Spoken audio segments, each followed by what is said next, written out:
je pense qu'avec tout ce que tu viens de dire, vraiment, je pense que même on peut même comme ça arrêter même de parler parce que c'est tellement touchant, c'est tellement vrai, c'est tellement rempli de sagesse ce que tu as dit. Moi, j'aimerais juste, avant de te poser, parce qu'aujourd'hui j'ai décidé de te poser trois questions, mais juste dire une petite phrase simplement. Alors, je pense qu'aujourd'hui, le problème de nos communautés, déjà, j'aime pas le thème nordiste. Je vais dire simplement des Ivoiriens. C'est le problème d'unité, même au sein même des cellules familiales. Quand on prend 10 familles, il y a au moins dans 8 familles, voire 8 et demi, si je peux m'exprimer ainsi, il y a une division, il y a des mésententes. Et ça réagit à travers les groupements de familles, qu'on appelle généralement les Kabila, et ça réagit aussi à travers les communautés familiales jusqu'à dans le village. Parce qu'il y a un manque de sagesse, il y a un manque de connaissances, il y a un manque d'humilité, parce que les propriétaires terriens que les autres sont venus trouver, souvent ont du mal à accepter que ceux qui sont venus les trouver là, qu'il y ait des grands esprits qui émergent ou qui émanent parmi parmi ces familles qui sont venues les trouver. Et généralement, ça cause des problèmes. Donc, même dans une famille, même, c'est-à-dire papa, maman et puis les enfants, ou bien, bon, comme nos papas souvent, ce sont des papas polygames, avec la famille même là, on va voir que généralement, les aînés là, les aînés, quand ils n'ont pas réussi à un certain niveau, que les plus petits réussissent, ils ne sont pas contents. Bon, on va dire que c'est la nature humaine qui est comme ça, mais je pense qu'il va falloir qu'on voit plus l'intérêt général que l'intérêt individuel. Je vais m'arrêter là. Maintenant, te poser des questions, une série de questions, comme le temps fait défaut par moment. Bon, donc là, je peux y aller? Oui, oui. D'accord. Pourquoi les opposants n'assument plus leur passé une fois arrivés au pouvoir? Ça, c'est ma première question. Je ne sais pas s'il faut que j'enchaîne ou je te laisse d'abord répondre avant de continuer. Laissez-moi répondre au moins là. Si vous n'êtes pas satisfait, on peut approfondir. Bien sûr, bien sûr, bien sûr. Bon, je me mets sur mute dans ce cas-là. Ok. Et là, si je spécifie la question pour revenir aux opposants ivoiriens, pourquoi ont-ils peur d'assumer leur bilan du passé? Mais pour assumer quelque chose, il faut qu'il y en ait eu. Bédier prend le pouvoir en 1993. Ce sont eux aujourd'hui qui sont les opposants à Alassane Ouattara. Sinon, ils n'ont pas toujours été opposants. Ce qui veut dire qu'ils ont donc eu soit à être à la tête de l'État, ou bien qu'ils ont eu des postures qui leur permettaient d'influencer le destin des Ivoiriens. Comme je l'ai dit ici hier, la politique, c'est la science de la gestion de l'État. Ça veut dire quoi? Quand moi, j'estime que j'ai la capacité de conduire la masse et que j'ai un idéal pour conduire cette masse-là vers, en ce moment, donc, ça veut dire que je fais de la politique qu'on appellerait politicos, mais on ne va pas rentrer dans les mots pour impressionner les gens. Tout ça là, en français simple, ça veut dire, quand tu dis que tu es politicien là, ça veut dire, toi, tu regardes le monde dans lequel on est aujourd'hui là. Tu dis, moi, je sais comment je peux gérer les gens pour atteindre ce qui sera bien pour tout le monde. Et donc, en un mot, tu vas apporter quelque chose de plus. C'est ce qui a permis aux Occidentaux d'évoluer. Et donc, normalement, la politique, là, en réalité, si on veut la définir simplement, c'est la concurrence entre les hommes qui se sentent capables de gérer la cité à pouvoir donner mieux à leur société. Yann dit que lui, il est politicien. Éclaireur dit qu'il est politicien. L'aîné John Odebeng dit qu'il est politicien. Le roi du printemps dit qu'il est politicien. Sundiata dit qu'il est politicien. Ce n'est pas mauvais. Mais ce qui va nous démarquer les uns des autres, c'est notre capacité à pouvoir dire au peuple, voilà ce que je vaux. Et donc, voilà mon programme de campagne et voilà ce que j'ai fait. Parce que quand tu as le programme de campagne là, ça c'est une vision d'esprit. Ce sont des mots dans un livre. Mais tu as déjà eu la capacité de le faire, tu ne l'as pas fait. Les éléphants, les 12 chantés de l'éléphant d'Afrique là, promenez-vous partout en Côte d'Ivoire et puis ramenez-nous un orteil de l'éléphant. Ça n'existe pas.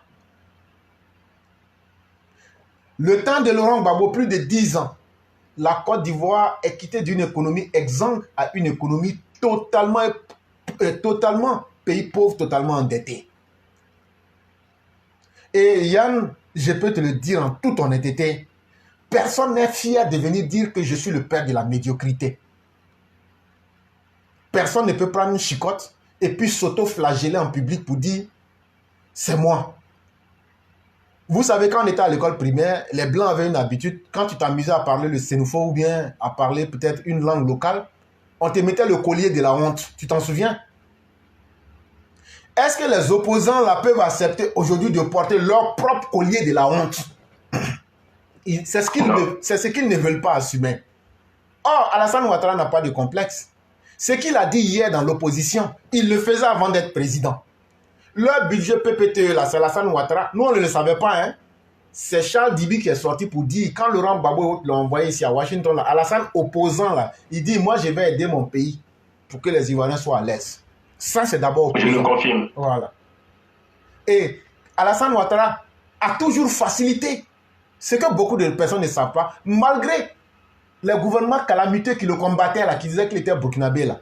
Même au temps de Bédié, Gbagbo et autres, là, Alassane Ouattara a toujours facilité les prêts à la Côte d'Ivoire à travers le FMI et les institutions de Bretton Woods. C'est de ça qu'il est question. Et donc, à la vérité, quand des gens disent qu'ils sont politiciens, comme on vient de le dire, c'est là que vous allez découvrir qu'il y a des politiciens, il y a des hommes d'État. Et même si on veut aller dans les mots, il y a le politique. Un politicien, c'est quoi? Un politicien, c'est simplement quelqu'un qui utilise la malice, qui utilise la tromperie pour prendre le pouvoir. Comme Laurent Gbagbo, comme Bédié. Et vous savez les résultats que ça donne. Mais quand un politicien prend conscience de son rôle et qu'il devient un homme d'État, il se dit, ma volonté, ce que je dois faire là, il faut que je laisse quelque chose aux générations à venir. C'est ce qu'un de nos jeunes frères disait, qu'il n'y a eu que 2 présidents en Côte d'Ivoire. Peut-être qu'il le disait dans les mots que lui-même il avait, mais sans comprendre peut-être le fondement idéologique et politique.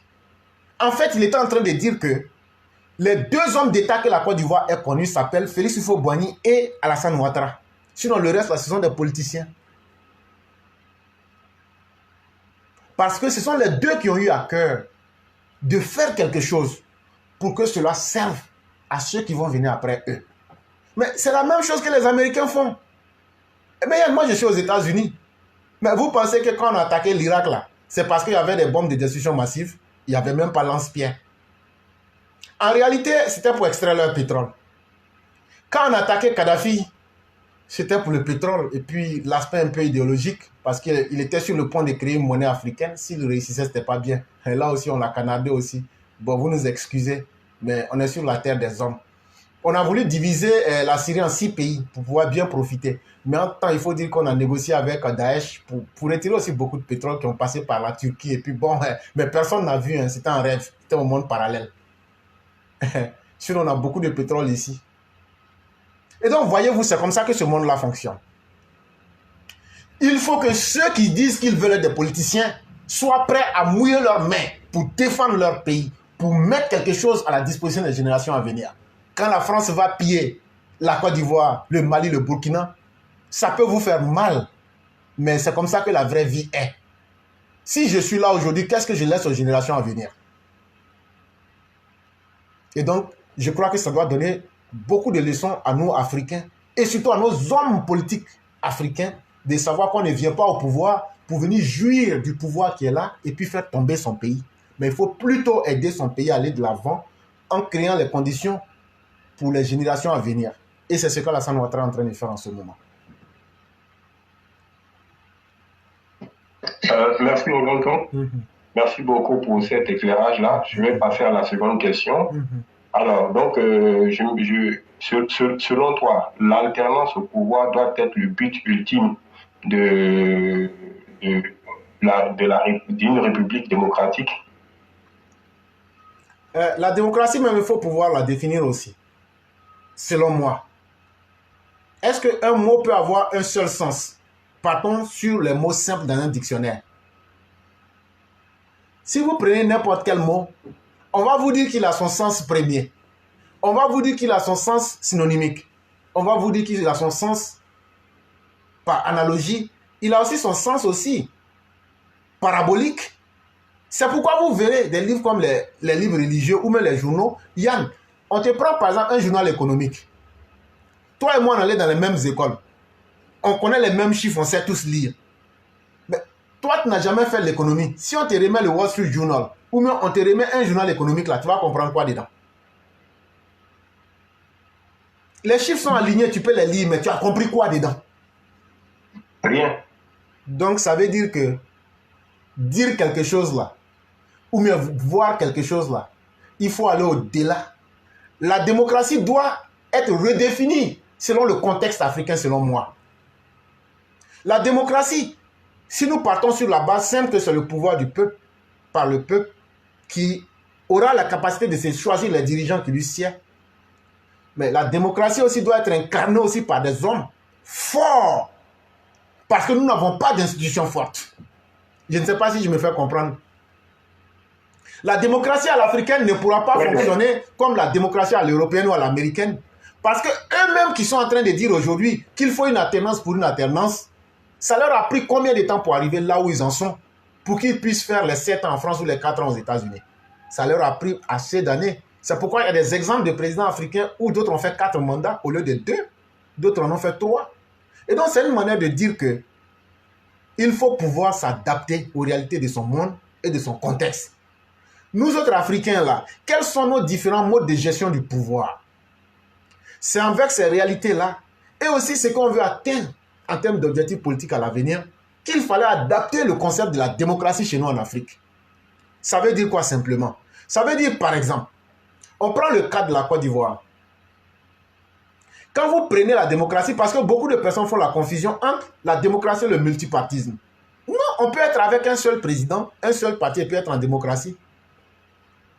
Comme on peut être avec 1000 partis, mais être dans le désordre et la dictature. Et donc vous verrez que en Afrique, ce qui a provoqué beaucoup de guerres civiles, c'est la dictature des partis multiples. Denis Sassou Nguesso dont on vous parle là, dans les années 90 là, les combats qui se sont déroulés à Brazzaville entre les ninjas et autres, si on vous parle, les hommes qui ont été tués, c'est trop. Mais tout ça là, c'était fait sur des bases claniques. Parce qu'on a vu une dictature des différents partis. Il y a des partis nationalistes ethniques. Il y a des partis nationalistes de tels groupements. Ces multiplicités de partis-là n'ont rien apporté. On dit oui, il y a le pluralisme. Tout le monde peut s'exprimer. Mais tout le monde s'exprime pour aller vers où? Pour atteindre quel objectif? Pour atteindre le désordre.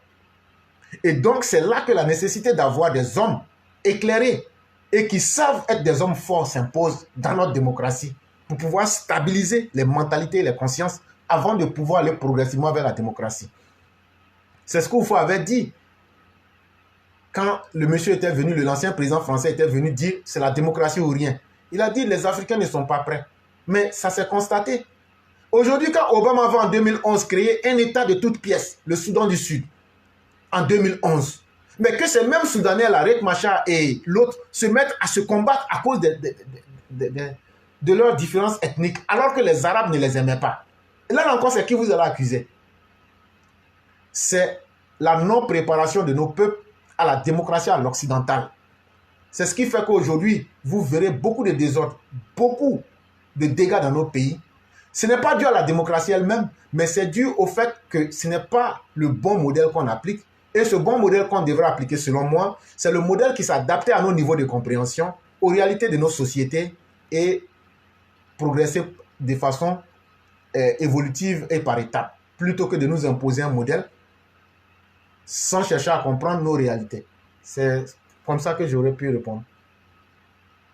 Vraiment, merci beaucoup. Merci. La dernière question, si tu me permettras, je vais essayer de faire une synthèse par rapport à tout ce que tu as dit après. Pour l'instant, je passe à la troisième question. Comment peut-on mettre fin au tribalisme en politique? Comment peut-on mettre fin au tribalisme en politique? D'abord, il faut savoir que le tribalisme même n'est pas mauvais en lui-même. Parce que c'est l'affirmation de l'identité globale d'un peuple ou même d'un individu par rapport de là où il vient en tant qu'individu. Ce n'est pas mauvais. Mais c'est quand on l'instrumentalise maintenant pour pouvoir dominer les autres, ou bien pouvoir causer du tort aux autres, que ça devient un problème. Ça, cette question, il faut qu'on soit d'accord. L'homme du Nord doit demeurer l'homme du Nord. L'homme de l'Ouest sera l'homme de l'Ouest. Mais il ne faudrait pas qu'il y ait une suprématie de l'un, ou même qu'on utilise ce facteur-là pour monter sur le dos de l'autre. C'est là que ça devient un problème. Mais ce facteur étant compris et dépassé, comment faire maintenant pour que les politiciens ne l'utilisent pas? On peut déjà, dans nos pays africains, utiliser l'instrument de la loi dans des langages clairs pour dire que tout politicien qui va s'obstiner ou même s'essayer à utiliser des mécanismes pour inciter les fibres ethno-religieuses, ou parce que ce n'est pas seulement les ethnies, mais ça peut être même les religions, au-delà des compétences politiques, sera sanctionné et lourdement sanctionné. Ça sera la première solution. C'est-à-dire que dans nos lois de nos différents pays africains, là, on met que si toi tu viens et puis tu viens instrumentaliser la fibre ethnique, religieuse ou même autre, on t'enlève ou on t'exclut ou on te sanctionne. Ça serait peut-être déjà un bon pas. Mais ça serait aussi une implication même des populations. Parce que il y a la plus grosse plaie dans nos pays africains, c'est que la population même n'est pas suffisamment éduquée académiquement parlant. Sinon, moralement parlant, on a de très bonnes éducations en tant qu'Africains, mais je vais parler de l'éducation en termes d'ouverture d'esprit. Et donc, il faut aussi éduquer nos peuples à libérer les consciences.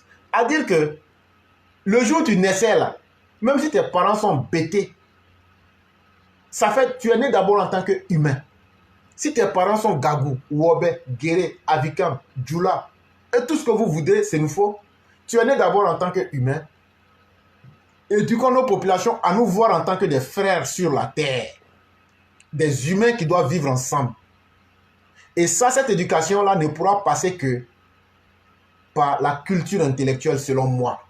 Parce que la morale a échoué.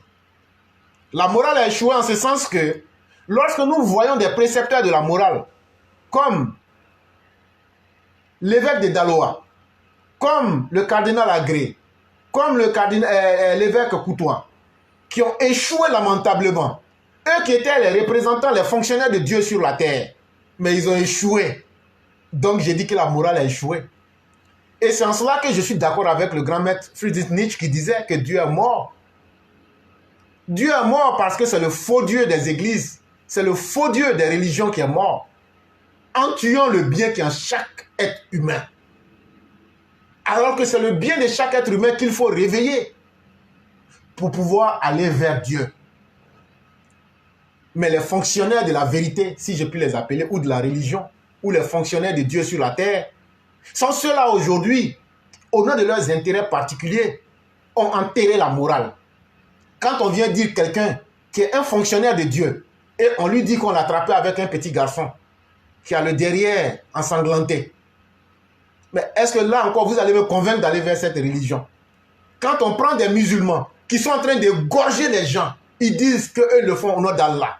Vous pensez que cela peut me convaincre de croire en Allah? Et donc c'est là que vous verrez que la morale a échoué. Il faut bien écouter ce que je dis. Pas parce que ceux qui font le mal sont ceux-là qui ont fait que la morale a échoué, même s'ils le proclament, mais parce que ceux qui estiment que eux, ils sont à la recherche de leur voix, ceux qui sont les ouailles, ceux qui sont les moutons, n'ont pas eu le courage de dire « vous êtes en train de faire le faux ». Ce n'est pas vrai. Et donc, ça veut dire ceux qui sont les victimes, tout comme ceux qui sont aussi les bourreaux, n'ont pas été capables d'aller vers la vérité, donc la morale a échoué. Et moi, je préfère mettre ma confiance aujourd'hui en l'intellect. Plus on va éduquer l'être humain à lui montrer la vérité sans complexe, plus il sera libre et il pourra faire des choix. Et il va comprendre que ce sont des petites considérations inutiles qui sont en train de nous perdre du temps. En réalité, Alassane Ouattara n'est pas fort parce qu'il vient du Nord. Laurent Gbagbo n'est pas un vaurien parce qu'il vient de sa propre région. En réalité, quand tu ne vaux rien là, c'est une accumulation d'erreurs qu'il faut corriger en soi-même. Et quand tu es fort là, c'est une accumulation d'expérience. L'expérience en elle-même n'est pas le vécu, mais c'est ce que tu fais de ton vécu là qui est l'expérience. Voilà ce que j'ai vécu. Serpent m'a mordu, soit je ne passe plus sur cette route-là, ou bien quand le serpent m'a mordu, j'ai trouvé un médicament contre le serpent. C'est ça qui est l'expérience. L'expérience, c'est pas non, non, non, oui, le serpent m'avait mordu, ça suffit, je sais. Non, non, non. Mais tu as fait quoi avec ça? Et donc, l'expérience, ce n'est pas la somme de ce que vous avez vécu, mais c'est plutôt le résultat que tu as tiré de ce que tu as vécu qui est ça. Et donc, Alassane Ouattara que vous voyez, ce n'est pas un extraterrestre. Il n'est pas descendu d'une soucoupe volante. Il est né ici. Tout le monde connaît son papa et sa maman. Il a un parcours de vie. Et ça lui a donné une certaine expérience. Et à un moment, il s'est dit, pourquoi ne pas revenir pour donner ça à mes frères restés en Afrique? Et donc, pour moi, pour simplifier, pour qu'on en arrive à une évolution de notre société, il faut, dans les textes des lois, et dans la première question que tu m'avais posée, je t'avais parlé d'hommes forts dans nos institutions qui vont incarner, parce que l'homme africain, là, si tu n'emploies pas la violence avec lui, là, ou même tu ne le ferais pas, là, même si tu écris les plus belles lois du monde, il ne va pas accepter. Et donc, cet homme fort, dans la première question que j'avais répondu, s'il y a des textes bien élaborés qui sont là, quand Jerry Rawlings a fusillé des anciens présidents pour détournement de fonds, va au Ghana aujourd'hui, l'homme africain, là, si tu ne coupes pas sa queue, là, il ne se redresse pas. Et donc, il faut corriger tous ces facteurs-là et puis éduquer correctement nos peuples et vous verrez que tout irait mieux. Merci beaucoup, mon tonton. Merci vraiment pour tous ces éclairages-là. Bon, moi, je pense que tout ce que tu as dit, vraiment, j'adhère totalement. J'aimerais simplement ajouter que toute cette idée est partie d'un débat que j'ai eu ce week-end avec un frère congolais qui parlait du président Ouattara en disant que oui, bon, ça y est, bon, maintenant, il faut qu'il parte, il a fait ses 2 mandats, il est vieux, il est fatigué. Il dit, mais pourquoi tu veux qu'il parte? Non, mais il peut rester et puis il peut mettre quelqu'un à sa place dans son parti. J'ai dit, mais si lui, il est là, il fait le travail. Si c'est un homme fort, quand on dit homme fort, là, c'est pas parce qu'il soulève des poids, des masses de 20 kilos ou bien de 50 kilos. C'est un grand esprit. Et ces gens de grands esprits, on ne trouve pas comme ça tout le temps. Donc, vraiment, on a encore besoin de lui. Et j'ai même pris l'exemple. J'ai dit, bon, regardez aujourd'hui, ceux que vous suivez là, les Poutine, les Erdogan, les Chinois là, les Angela Merkel, ceux qui sont aujourd'hui les modèles de démocratie, qui nous ont même imposé la démocratie à l'occidental, ils ne font pas que 2 mandats et puis ils partent. La Poutine, il est là depuis combien d'années? Il a plus de 4 mandats aujourd'hui. Et Erdogan, pareil, en tant que Premier ministre, il dirigeait le pays, il a changé la constitution pour passer à un régime présidentiel. Et aujourd'hui, il est encore au pouvoir. Donc voilà, Angela Merkel, elle a fait 4 mandats. Donc vraiment, c'est pour ça que j'ai demandé, est-ce que le but de la démocratie, là, c'est de faire l'alternance? Parce qu'aujourd'hui, quand on parle même avec, quand souvent j'interviens sur Africa numéro 1, j'entends les frères sénégalais qui disent non, que il faut que la personne a fait ses 2 mandats et part. Mais si on a une succession de médiocres qui viennent, qui fait 2 mandats, qui partent, le pays ne va pas se développer non plus. Donc, il faut qu'on soit un peu quand même, vraiment, merci beaucoup pour tout l'éclairage là, parce qu'aujourd'hui, on confond la démocratie et le bonheur. La démocratie n'amène pas forcément le bonheur ou l'épanouissement à un peuple. Pas du tout. Voilà. Donc, on a eu 2 médiocres à la tête du pays. Bon, c'était des médiocres, des présidents par intérim, mais qui ne voulaient pas partir. Donc, ils ont été sautés par un coup d'État. Et l'autre, il a été forcé à partir parce que malgré le fait qu'il a perdu le pouvoir, il voulait usurper le pouvoir. Mais voilà, bon, si même ces 2-là, ils respectaient l'alternance au pouvoir qu'ils partaient après leurs 2 mandats, la Côte d'Ivoire serait au même niveau. Il faut qu'on sache faire la part des choses. Et cette démocratie qui nous a été imposée depuis la conférence de La Baule par les Occidentaux, il y a la branche ouest africaine qui était la France, mais c'était simplement pour déstabiliser économiquement et socialement nos présidents qui étaient là pendant longtemps et qui avaient su imposer une certaine stabilité dans leur pays. La Côte d'Ivoire était appelée à l'époque la petite Suisse, où les grands leaders occidentaux, où les grands présidents occidentaux venaient prendre des enveloppes ici avec notre père Houphouët-Boigny. Donc, ça là, il fallait casser ça. Il fallait casser ce monopole parce que la stabilité sur le long terme crée crée forcément des richesses. Parce qu'il y a, et puis la meilleure liberté, là, mon grand-oncle, la meilleure liberté, il n'y a pas plus meilleure liberté que la sécurité. Mais une fois qu'il y a une stabilité sur le long terme et qu'il y a la sécurité, mais le business, mais ça marche tout seul. Même des gens qui ne sont pas forcément soutenus par les gouvernements, mais le fait qu'ils savent qu'ils sont en sécurité, ils ont pu cotiser, mettre leur argent de côté, faire leur coopérative, ils prennent un produit qu'ils prennent en province pour amener dans les grandes villes. Ils vont prospérer dans leurs activités, dans leurs activités. Franchement, moi, je dis aujourd'hui, la Côte d'Ivoire, moi, j'ai des amis avec qui j'ai fait le collège, le lycée aujourd'hui, mais même si on leur tend des milliards qui sont au pays, même si on leur tend des milliards pour qu'ils viennent se chercher en Europe, jamais ils viendront. Jamais ils viendront. Parce qu'il y a une certaine stabilité. Donc, moi, je pense qu'il faut que nos frères comprennent les choses. Il ne faudrait pas qu'on se laisse manipuler à les vendeurs d'illusions. Il ne faut pas qu'on se laisse manipuler par des gens qui viennent simplement dans le but de nous arracher le petit bonheur qu'on a.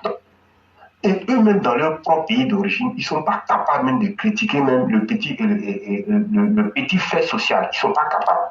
Je veux parler de l'homme à la double tête là, et j'oublie son nom, mais le béninois là. Capo Chichi. Capo Chichi. Et Capo Chichi. Et puis l'autre péripatéticienne là qui vend ses services même à ses enfants aujourd'hui là. Et Niam là. Mais c'est des gens aujourd'hui, ils ne peuvent pas critiquer leur propre pays d'origine. Ouvrons les yeux. Aujourd'hui, là, nous, on va regretter Alassane Ouattara. Ça, on le sait. Nous en sommes conscients. Mais pendant que le vieux est là, profitons au maximum de lui. Et surtout, après son départ,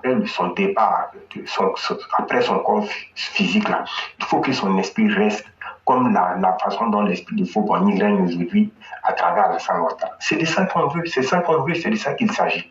Donc, merci beaucoup, merci, et je vais passer la parole à mes autres frères. Il n'y a pas de problème. Voilà. C'est moi qui te dis merci parce que les séances de questions m'avaient beaucoup manqué, mais c'est toujours intéressant parce que ça nous amène à nous surpasser et comme on le dit, on ne prépare jamais rien.